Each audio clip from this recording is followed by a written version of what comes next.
Okay guys, सो चलिए फिर start करते हैं। और इस टॉपिक को हम आज के इस वीडियो में क्या करेंगे, सिंपली एंड करेंगे। राइट, टॉपिक जो है उसका नाम क्या है, agreement in restraint of the legal proceedings. So मैंने आपको पिछले वाले क्लास में बताया था कि अगर मान लीजिए दो पार्टीज हैं, एक का नाम है ए और दूसरे का नाम क्या है, बी, और दोनों पार्टीज के बीच में मान लीजिए काइंड ऑफ एक ब्रीच ऑफ कॉन्ट्रैक्ट जो है वो हुआ था।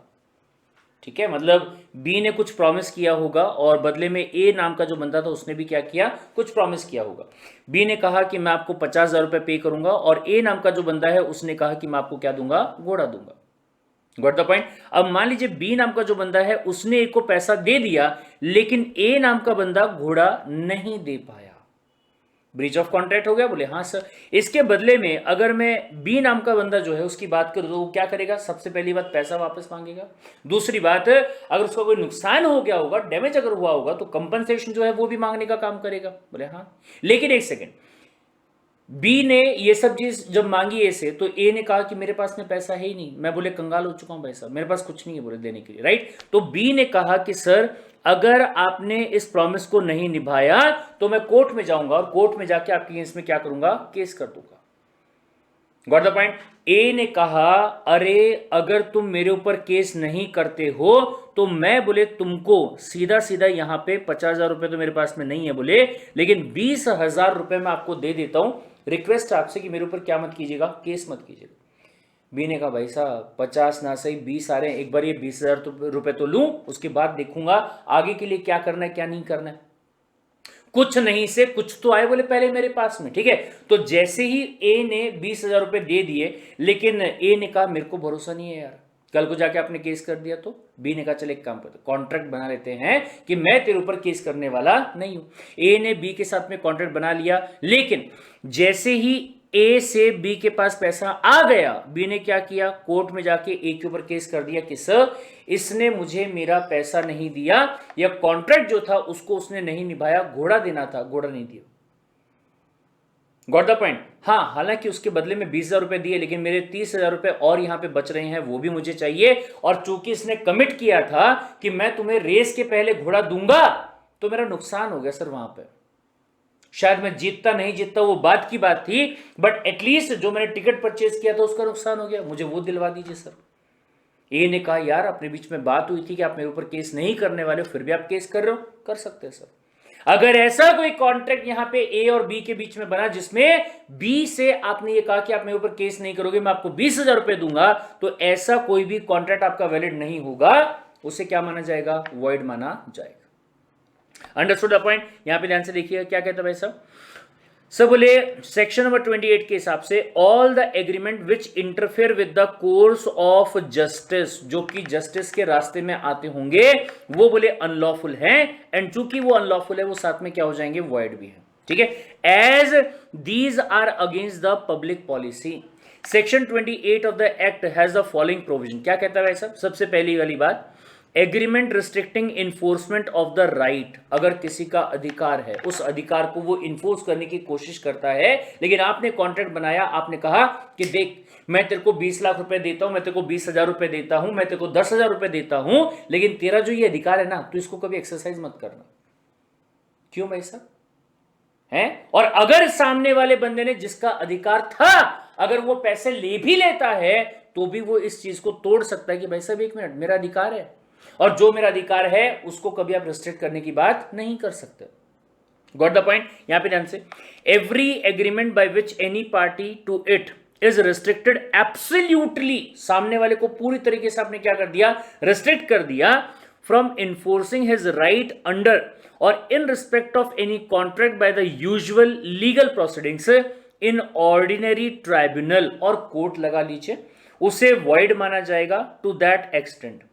ए ने बी से कहा कि अगर मैंने कॉन्ट्रैक्ट को नहीं निभाया तो तुम्हारा अधिकार बनता है, अधिकार बनता है पैसा वापस लेने का, अधिकार बनता है मुझसे डैमेज का कंपनसेशन लेने का, अधिकार बनता है स्पेसिफिक परफॉर्मेंस करवाने का भी। राइट, लेकिन मैं आपको 20-25,000 रुपए देने को तैयार हूं, रिक्वेस्ट करता हूं कि मेरे ऊपर आप ये चीजों का केस जो है वो मत डालिएगा बोले। ठीक है, तो ऐसा कोई कॉन्ट्रैक्ट नहीं बन सकता, अगर बनाया तो वो क्या रहेगा, वॉइड रहेगा। हालांकि हाउएवर, यहां पे ध्यान दीजिएगा, however the partial restriction on the right of the legal proceeding would be valid and enforceable. मतलब सामने वाले बंदे ने जेन्युइनली कहा कि सर देखिए घोड़ा जो था ना वो मर गया, कॉन्ट्रैक्ट करने के बाद में मरा, बोले आपने पैसा दे दिया तो उसके बाद में उसकी डेथ हो गई, ठीक है, मैं मानता हूं बोले ये वाली चीज के बारे में। अब सर मैं कहां से करके दूं, आपका पैसा मुझे वापस करना था, मैं आपको 50,000 रुपए जो है वो आपके वापस कर देता हूं, आपसे रिक्वेस्ट है कि प्लीज आप मेरे ऊपर कोई केस वेस मत कीजिएगा। अब अगर ऐसा पार्शियल रिस्ट्रेन करने के बारे में बात की जा रही है तो सर सही रहेगा। फिर क्यों, सामने वाला जेन्युइन है ना यार, मैं बोले जानबूझ के ऐसा कुछ करने की कोशिश नहीं कर रहा हूं। अभी अगर वैसा काम हो गया होगा तो मैं क्या करूंगा वो केस में, आपका पैसा आपसे मेरे पास में आया था, वो पैसा मैं आपको वापस दे रहा हूं सर, राइट। तो अगर पार्शियल रिस्ट्रेंट का कॉन्ट्रैक्ट किया गया होगा तो वो चलेगा, उसमें कोई दिक्कत वाली बात नहीं। Next point, agreement reducing the period of enforcement.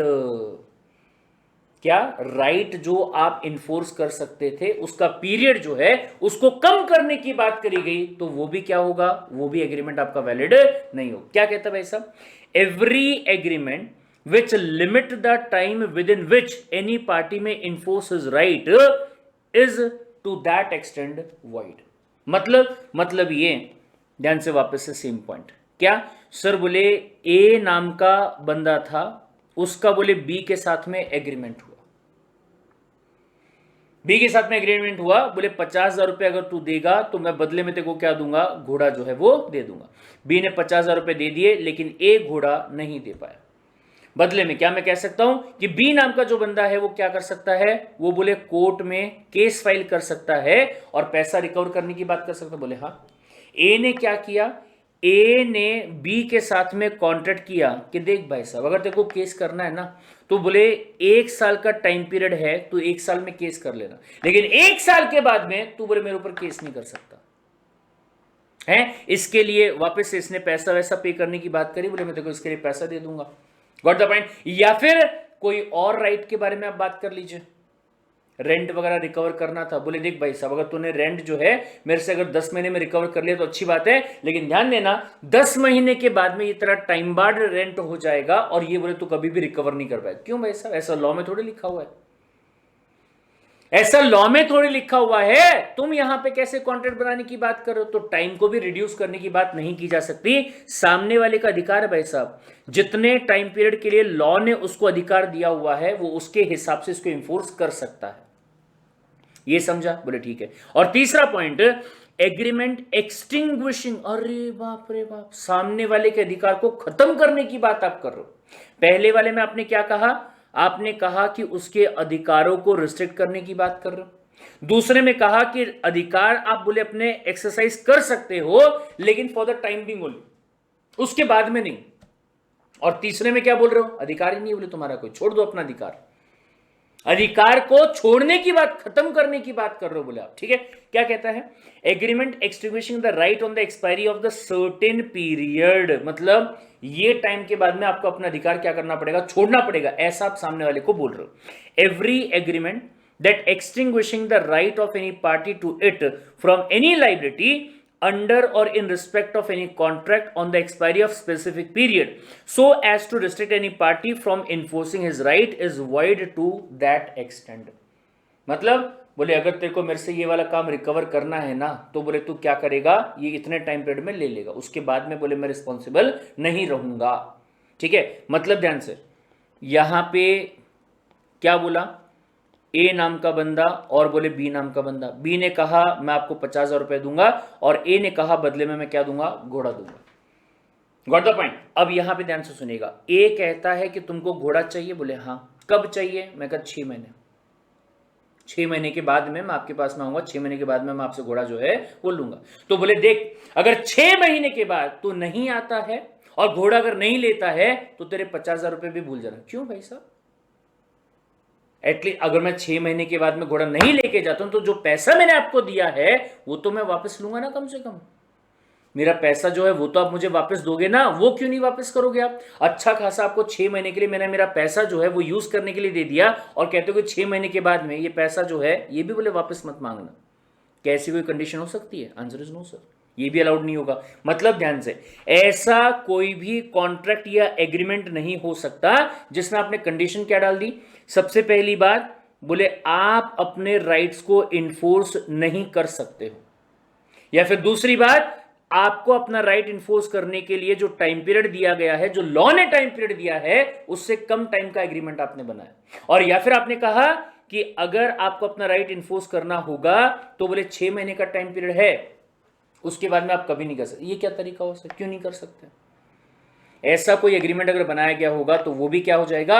Void एब इनिशियो होगा, ऐसा अलाउड नहीं होगा। लेकिन सर जैसे हर चीज का एक्सेप्शन दिया गया है वैसे ही यहां पर भी एक्सेप्शन दिया गया, और उसमें सबसे पहला जो एक्सेप्शन आपका आता है वो क्या है? आर्बिट्रेशन। सर ये एक नया टर्म यहां पे है, ये क्या होता है सर आर्बिट्रेशन? ध्यान से सुनिएगा, एक ना अलग से कानून बना हुआ है और उस कानून के नाम को अगर मैं बताऊं ना तो नाम है आर्बिट्रेशन एंड कॉन्सिलिएशन एक्ट, जो कि 1996 का है। स्पेलिंग कॉन्सिलिएशन की थोड़ी सी अजीब लग रही है मेरे को, बट एडजस्ट कर लीजिएगा, ठीक है। क्या है? आर्बिट्रेशन कॉन्सिलिएशन एक्ट, जो कि 1996 का है, ठीक है सर। उसको छोड़िए फिलहाल एक बार, लेकिन ध्यान से सुनिए, ए और बी ये दो लोगों के बीच में ना किसी टाइप का कोई कॉन्ट्रैक्ट हुआ था सर, ठीक है, जिसमें बी नाम का जो बंदा है उसको कुछ प्रॉमिस निभाना था और ए नाम का जो बंदा है उसको भी कुछ प्रॉमिस जो है वो निभाना था, ठीक है। बी नाम के बंदे ने अपना प्रॉमिस निभा दिया लेकिन ए नाम के बंदे ने अपना प्रॉमिस नहीं निभाया, तो क्या मैं इसको ब्रीच ऑफ कॉन्ट्रैक्ट कह सकता हूं? यस सर इट इज, ठीक है। बी ने कहा कि अगर आप ये ब्रीच ऑफ कॉन्ट्रैक्ट कर रहे हो तो ऐसे केस में मैं कोर्ट में जा सकता हूं और आपसे जो जो चीजें मुझे चाहिए मैं वो लेने की बात कर सकता हूं। पहली बात, जो पैसा मैंने आपको दिया था वो मुझे वापस कर दीजिए। दूसरा, आपकी वजह से मेरा नुकसान हुआ है, उस नुकसान की भरपाई कंपनसेशन कर दीजिए भाई साहब। क्या कर दीजिए? उसका कंपनसेशन जो है वो बोले आप मुझे करके दे दीजिए। ये सारी बातें आपने उसको सामने वाले बंदे को बोली। Got the point? अब ये ध्यान से सुनिएगा, बोले नहीं मैं तो नहीं कर रहा, कोर्ट में आपका क्या चल रहा है? केस चल रहा है। फिर जैसे सनी देओल साहब ने कहा था, तारीख पे तारीख, तारीख पे तारीख, तारीख पे तारीख, कोर्ट में ये भी आया ये भी आया, बार बार आया, दोनों एक दूसरे की शक्लें वहां पे आके देख रही है और हर बार जज क्या कह रहे हैं? अगली तारीख पे आना, अगली तारीख को सुनवाई करी जाएगी, जो अगले वाले एविडेंस होंगे उनको अगली तारीख को देखा जाएगा, तारीख तारीख तारीख तारीख तारीख, राइट। ए और बी दोनों आपस में आ गए, यार ये तो झगड़े फालतू पंगे वाली चीज हो गई है। मेरे हिसाब से कंपनसेशन, ए बोलता है मेरे हिसाब से जो तुम कंपनसेशन मांग रहे हो ये बहुत ज्यादा है यार। बात सही है, अपन कोर्ट में जाके डिसाइड करवा रहे हैं कि कितना कंपनसेशन होना चाहिए, लेकिन तुम बहुत ज्यादा पैसा मांग रहे हो, ऐसा मेरे को लग रहा है, राइट। अब ये ध्यान से सुनिए सर, ये दोनों पार्टीज अगर चाहें तो जा सकते हैं ये वाले एक्ट के हिसाब से एक अलग इंसान के पास में, जिनको वो रिस्पेक्टिव फील्ड में क्या है? नॉलेज है, एक्सपीरियंस है। Got the point? और इसे नाम दिया जाता है arbitrator. Got the point? Even अगर आपका जो केस है ना, इवन अगर आपका जो केस है वो कोर्ट के पास में होगा तो भी आप दोनों अपने एग्रीमेंट से और कोर्ट की परमिशन लेके अपने इस केस को लेके जा सकते हो ये आर्बिट्रेटर के पास में, जो कि क्या करेगा? फटाफट। अब ऑब्वियस सी बात है भाई साहब, आर्बिट्रेटर आप एक ऐसे बंदे को चूज कर रहे हो जिसको उस चीज के अंदर नॉलेज है, और वो क्या करेगा? दोनों पक्षों की बातों को सुनेगा और बता देगा कि एग्जैक्टली कंपनसेशन अमाउंट जो है वो क्या जस्टिफाइड रहने वाला है। इससे क्या होगा? आपका टाइम बचेगा, आपका कॉस्ट बचेगा, आपकी एनर्जी बचेगी, आपके एफर्ट्स जो है वो बचेंगे और स्पीडी रेजोल्यूशन जो है वो होगा। Got the point? तो ये ध्यान से, अलग से कानून बना हुआ है जिसका नाम है आर्बिट्रेशन कॉन्सिलिएशन एक्ट, जो कि 1996 का है। तो उसके हिसाब से अगर दोनों पार्टीज एग्री करती हैं, कॉन्ट्रैक्ट बनाती है बाकायदा कि अपन अपना केस कोर्ट में रिजॉल्व नहीं करवाएंगे, कहां करवाएंगे? आर्बिट्रेटर के पास जाके करवाएंगे, चलेगा सर। ऐसा कॉन्ट्रैक्ट अगर आपने बना, क्या बोला? कोर्ट में नहीं करवाएंगे। यूजुअली अपन ने क्या पढ़ा था कि तुम मेरे ऊपर कोर्ट में केस नहीं करोगे, ऐसा कोई एग्रीमेंट अगर बनाया गया होगा तो वो वैलिड नहीं होगा। लेकिन यहां क्या कहता है? सर कोर्ट में भले ही नहीं जा रहे लेकिन आर्बिट्रेटर के पास तो जा रहे ना, वो वैलिड होगा। क्यों? सर वो लॉ के हिसाब से ना, उसी स्पेसिफिक काम के लिए तो लॉ बनाया गया भाई साहब, तो इसको कैसे बोलेंगे आप कि ये इनवैलिड हो जाएगा?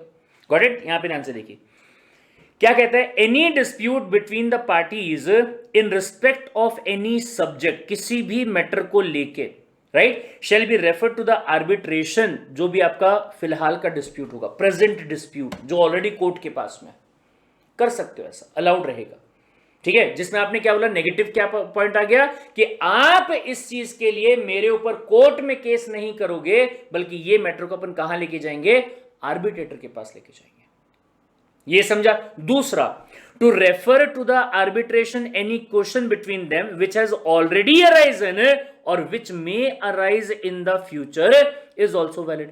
मतलब सर, अगर कोई प्रेजेंट डिस्प्यूट है, आप उसको भी आर्बिट्रेटर के पास लेके जा सकते हो इंस्टेड ऑफ कोर्ट के पास जाना। अगर कोई ऑलरेडी मैटर आ चुका होगा, पास्ट वाला मैटर है सर, जिसके लिए कोर्ट के पास में केस चल रहा था, आप उसको भी लेके जा सकते हो। या फिर आपको लगा यार फ्यूचर में जाके अगर अपने बीच में डिस्प्यूट आ जाता है तो अपन कोर्ट में नहीं जाएंगे, कहां जाएंगे, आर्बिट्रेटर के पास जाएंगे। ये आपने बकायदा अपने कॉन्ट्रैक्ट में, अपने एग्रीमेंट में लिखा था, ये वैलिड रहेगा, इसको अनवैलिड नहीं बोला जाएगा। गॉट द पॉइंट, चलिए ठीक है। But such a contract must be in writing, writing में होना चाहिए। Agreement to refer past and future dispute to the arbitration, ऐसे एग्रीमेंट को नाम दिया जाता है arbitration agreement. Got the point, चलिए next point, referring dispute to the court in a particular jurisdiction. ये भी बहुत इंपॉर्टेंट है सर। दो पार्टीज के बीच में डिसाइड हुआ कि अगर अपने बीच में जो कॉन्ट्रैक्ट है वो ब्रीच अगर हो जाता है तो अपन ये डिस्प्यूट को कहां लेके जाएंगे, मुंबई वाले कोर्ट के पास लेके जाएंगे, राइट। लेकिन दूसरी पार्टी बाद में आगे चल के ट्रांसफर हो गई, राजस्थान में रहने के लिए चली गई। उसने कहा नहीं, एक काम कर, जोधपुर आ जा। अरे भाई क्यों आ जा, क्यों आ जा, हमारा कॉन्ट्रैक्ट ये हुआ था कि किसी भी और कोर्ट में नहीं जाएंगे, हम मुंबई वाले जुरिस्डिक्शन में जो कोर्ट है वहां पे जाने वाले, तो यहीं पे आना पड़ेगा वैसा।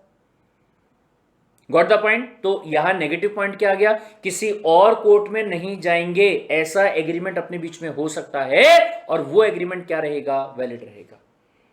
ये समझ में आया, बड़े ठीक है सर। तो ये बात हुई किसके बारे में, अगर मैं लीगल प्रोसीडिंग्स के बारे में बात करूं तो कब कौन से केसेस में लीगल प्रोसीडिंग्स करना या उसको करने से रोकना वैलिड रहेगा और कब वो वैलिड नहीं होगा। ये समझ में आया, बड़े ठीक है सर। लेट्स मूव अहेड और बात करते हैं इस पर्टिकुलर टॉपिक के लास्ट सब टॉपिक के बारे में, जिसका नाम क्या है, वेजरिन वाला एग्रीमेंट और या फिर वेजर। सर वेजर का मतलब जो है वो मैंने आपको बताया, काइंड ऑफ ये लगा लीजिए कि आप यहां पे गैम्बलिंग करने की बात कर रहे हो, या फिर आप यहां पे बोल रहे हो कि sir there is a possibility of win और लूज। ठीक है, मतलब कोई भी पार्टी जीत सकती है, कोई भी पार्टी हार सकती है, लेकिन एक बात कंफर्म है कि दोनों को कुछ भी, मतलब ये कंफर्म नहीं है कि दोनों को कुछ ना कुछ मिलेगा और दोनों का कुछ ना कुछ जाएगा, ये कंफर्म नहीं है बोले भाई साहब पहले से। Are you getting the point? एक पार्टी के पास में चीज आएगी और दूसरी पार्टी, ये कंफर्म है बोले पहले से भाई साहब कि एक पार्टी जीतने वाली है, दूसरी पार्टी हारने वाली। एक पार्टी के पास में अधिकार आएगा और दूसरी पार्टी का ऑब्लिगेशन होगा। अगर मैं नॉर्मल कॉन्ट्रैक्ट्स के बारे में बात करूं तो ध्यान से भाई साहब, जब आपने बताया ए और बी है, बी बोले 50,000 रुपए देगा, ऑब्लिगेशन है उसका, राइट। क्या मैं कह सकता हूं इसका ऑब्लिगेशन, इसका अधिकार है, यस और नो?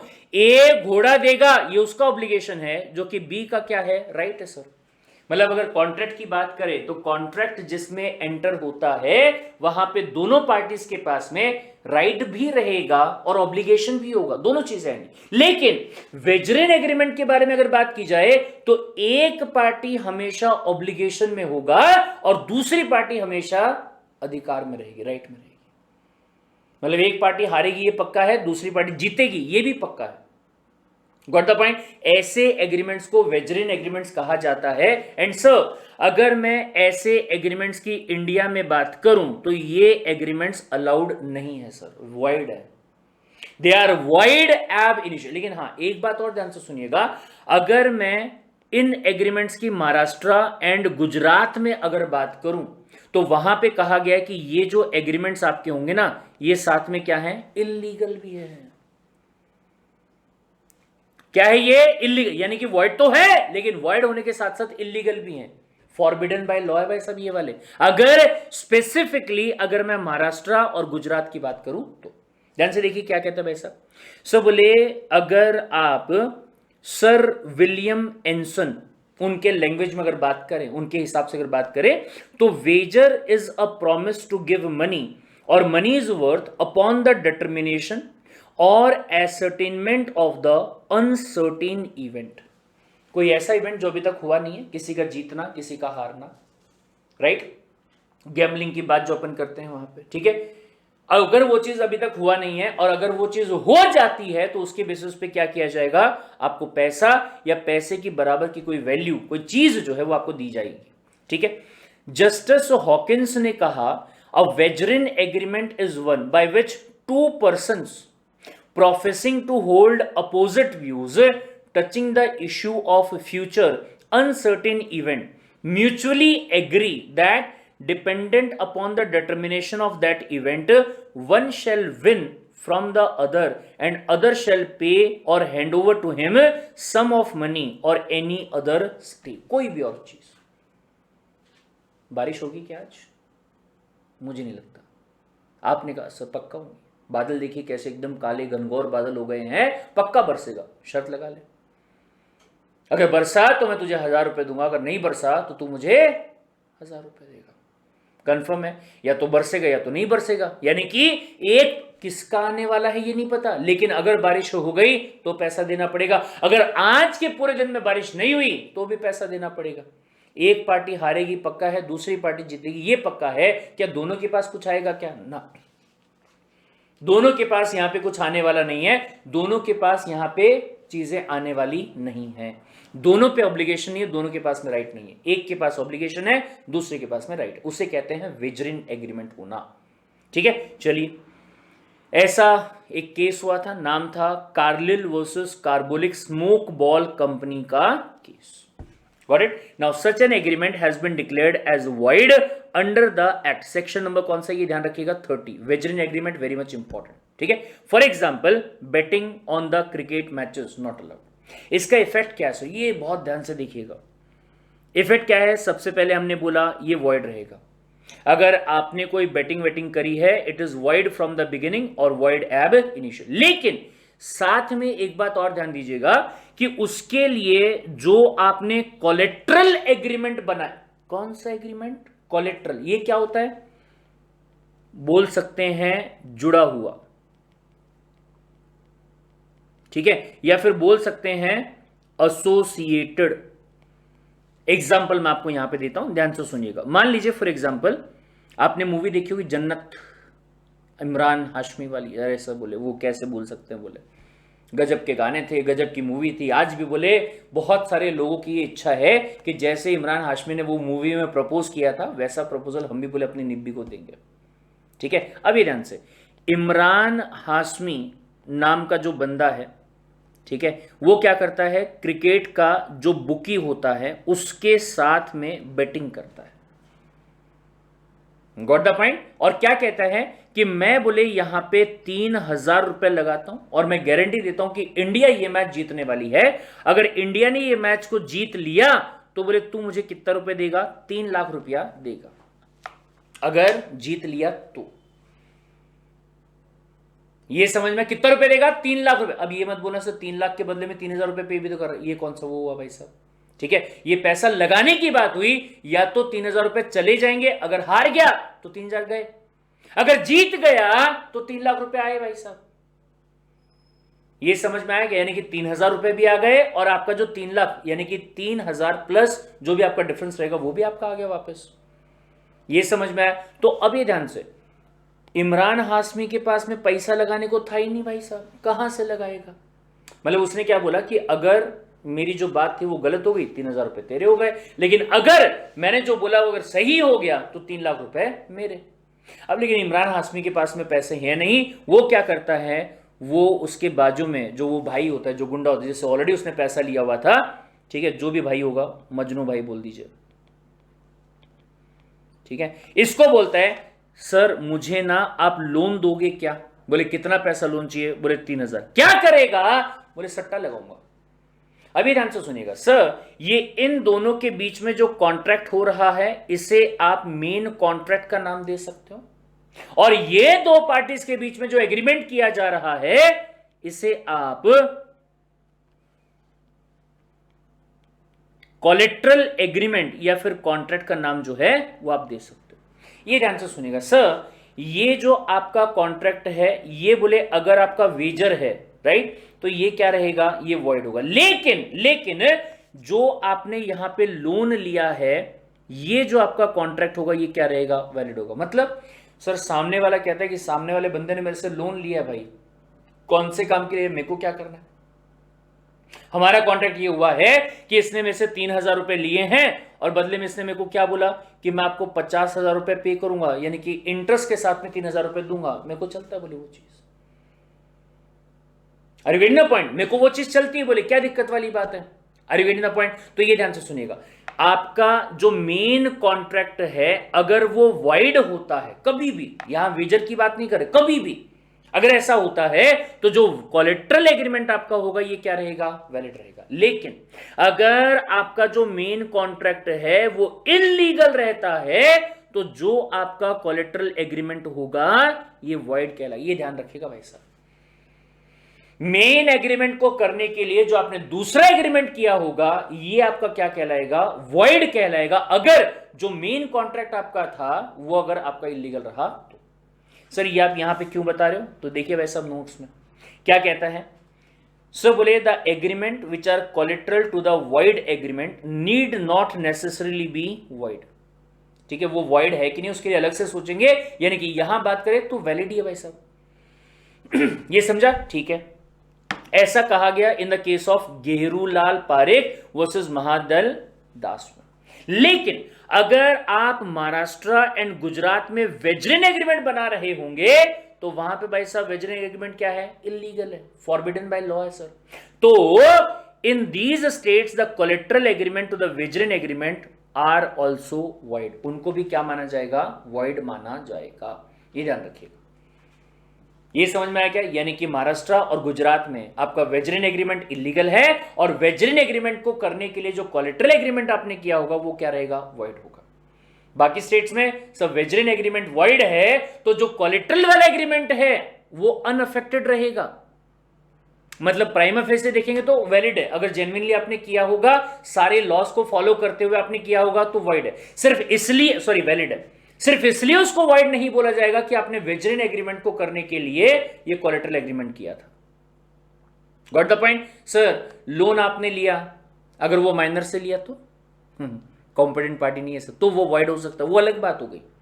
Understood the point. चलिए सर यहां पे ध्यान दीजिएगा, अगर आपने वेजरिन एग्रीमेंट किया है, no recovery of money paid to the stake holder.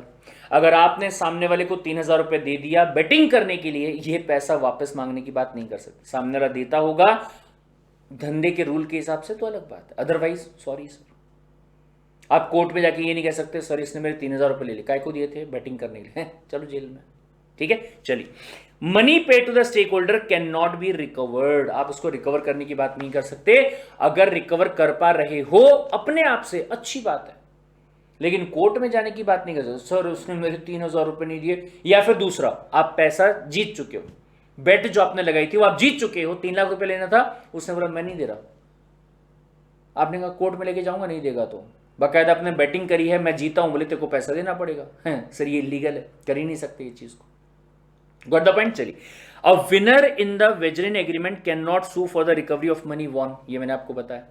फिर no suit can lie on the promissory note made for a debt due on the wagering agreement. ये ध्यान से सुनिएगा, क्या बोला गया भाई साहब, no suit can lie on the promissory note. Sir ये प्रोमिसरी नोट क्या होता है, एक काइंड ऑफ ऐसा नोट है जिसमें नोट देने वाले ने प्रॉमिस किया कि मैं तुमको 10,000 रुपए दूंगा, उसे कहते हैं प्रोमिसरी नोट। ठीक है, लेकिन ध्यान से, अगर 10,000 रुपए नहीं दिए तो क्या आप उस पर केस कर सकते हो। सो बोले अगर जो डेप्ट यहां पे लिया गया है it is on the basis of wagering agreement, तो आप केस नहीं कर पाएंगे, right. Such a note is deemed to have been made without consideration because of a void agreement, that is wagering agreement. ठीक है, can not be treated as a consideration for a promissory note. ध्यान से सुनिएगा वापस से, क्या इमरान हाशमी ने bookie के साथ में क्या किया, बैटिंग जो है वो करी, और इमरान हाशमी यहां पे क्या हो गया, जीत गया। उसने इससे 3 लाख रुपए मांगा, बुकी ने कहा फिलहाल तो नहीं है। मैं कहा नहीं, पैसा पैसा पैसा दे, ठीक है। बुकी ने कहा एक काम कर, मैं तुझे प्रॉमिसरी नोट दे देता हूं जिसमें लिखा हुआ है कि 3 लाख रुपए मैं तेरे को दे दूंगा, अगले हफ्ते आ जा, अगले हफ्ते के मंडे को आ जा, 3 लाख रुपए तू लेके चला जा, ये प्रॉमिसरी नोट साथ में लेके आ जाना। अगर वो नहीं देता है तो आप ये नहीं कह सकते कि मैं कोर्ट में केस कर दूंगा क्योंकि तुमने पैसा नहीं दिया, जो कि वेजरिन वाले कॉन्ट्रैक्ट के ऊपर बेस्ड था। भले ही सामने वाले ने प्रॉमिसरी नोट भी दिया होगा ना, तो भी आप उससे पैसा रिकवर करने की बात नहीं कर सकते हो। Got it? चलिए next point, even the agents can not recover money from his principal. Agent जो होगा, मतलब सर बोले एक बंदे ने आपको यहां पे अपॉइंट किया, एक बंदे ने आपको यहां पे अपॉइंट किया, बोले एक काम कर मार्केट में ना तू खेल, बोले वही वाला सेम एग्जांपल कि जो मजनू भाई था या जो भी भाई था, उसने इमरान हाशमी को बोला तेरा दिमाग अच्छा काम करता है, तो एक काम कर मार्केट में खेल, और खेलने के बाद में जो पैसा आएगा ना, वो पैसा बोले तू क्या करेगा, मुझे देगा। इसके लिए बोले बाकायदा मैं तुझे कमीशन दूंगा। कमीशन कितना रहेगा, मान ले बोले 15% का कमीशन रहेगा। 1 लाख रुपए अगर तूने जीता, 85,000 रुपीज तू मेरे को दे देना, 15,000 रुपए तू रखना, बोले ठीक है। अभी ध्यान से, अगर एजेंट यहां पे खेला होगा और उसने पैसा जीता, पूरा 1 लाख रुपया उसने अपने पास में रख लिया, प्रिंसिपल कोर्ट में जाके ये नहीं कह सकता कि मैंने इसको पैसा दिया था कि तू मार्केट में लगा और वहां से पैसा जीत और मेरे को दे देना, और इसने दिया नहीं सर। ऐसा केस करने की बात जो है वो भी आप यहां पे नहीं कर सकते, ठीक है। ध्यान से, an agent is not entitled to recover any money from the principal which he had paid on the wagering agreement entered into on behalf of the principal. दोनों तरफा काम नहीं हो पाएंगे। एजेंट ने मार्केट में पैसा लगाया जो कि प्रिंसिपल के बिहाफ पे लगाया, प्रिंसिपल ने कहा तू लगा पैसा, मैं दे दूंगा, बोले तेरे को। Got the point? तो एजेंट जो है वो प्रिंसिपल से रिकवर नहीं कर सकता, प्रिंसिपल जो है वो एजेंट से पैसा रिकवर नहीं कर सकता। क्यों? क्योंकि जो ऑब्जेक्टिव आपका था वो क्या था, बैटिंग करना, which is not allowed. Got the point? चलिए सर, फिर इसके बाद में अगर मैं इसका एक केस यहां पे लेके चलो एग्जाम्पल का, ध्यान से देखिएगा। सो बोले चंदन नाम का एक बंदा है, कहां पे, मुंबई में, जो कि महाराष्ट्र में आ गया। वैसे ये ध्यान रखिएगा कौन सा स्टेट, महाराष्ट्र और गुजरात अगर रहा तो वेजरिन एग्रीमेंट आपका क्या होगा, इलीगल हो जाएगा, ठीक है। Bet with the Nandan and loses. Nandan से बेट लगाई, चंदन क्या हो गया, हार गया। चंदन अप्लाइज टू टंडन, चंदन गया टंडन के पास में for a loan in order to pay Nandan. पैसा दो, बोले 10,000 रुपए नंदन को पे करना है, ठीक है। Tandon gives the loan to Chandan to enable him to pay Nandan. क्या टंडन पैसा रिकवर कर सकता है? Answer is no sir. क्यों? क्योंकि सर जहां मुंबई में अगर आपका मेन एग्रीमेंट इलीगल होगा तो उसका कोलेटरल एग्रीमेंट जो है वो आपका क्या है, वाइड है सर, ठीक है। Would it make any difference अगर ट्रांजैक्शन हैदराबाद में होता है? तो बोले यस सर। अगर हैदराबाद में ट्रांजैक्शन हुआ तो मेन कॉन्ट्रैक्ट वेजरिन वाला जो आपका था ये बोले आपका वाइड है, और जो कोलेटरल वाला है वो क्या है, लीगल है। तो सर हैदराबाद वाले केस में आप रिकवर कर सकते हो, लेकिन मुंबई वाले केस में आप रिकवर नहीं कर सकते। In Mumbai, that is state of Maharashtra, vegerin agreements are illegal and hence void. Where an agreement is illegal, any collateral transaction also becomes unenforceable क्योंकि it is tainted, tainted मतलब tilted लगा लीजिए, twisted लगा लीजिए, ठीक है, with illegality, उस पे illegality का भी कहीं ना कहीं इफेक्ट है। The contract between Chandan and Tandon is illegal and void. Being a collateral transaction to an illegal agreement, so Tandon cannot recover the amount from the Chandan. लेकिन वहीं पर अगर हैदराबाद में रहा तो बोले ये वैलिड रहेगा, इनफोर्सेबल होगा। टंडन जो है अपना पैसा वापस लेने की बात कर सकता है, किससे, चंदन से। ये समझ में आ गया सब? चलिए, तो यहां पे ये टॉपिक आपका जो था जिसका नाम क्या था, वॉइड एग्रीमेंट, ये टॉपिक आपका यहां पे होता है कंप्लीट। मिलते हैं अगले वाले टॉपिक के अंदर। Till then take care, bye bye.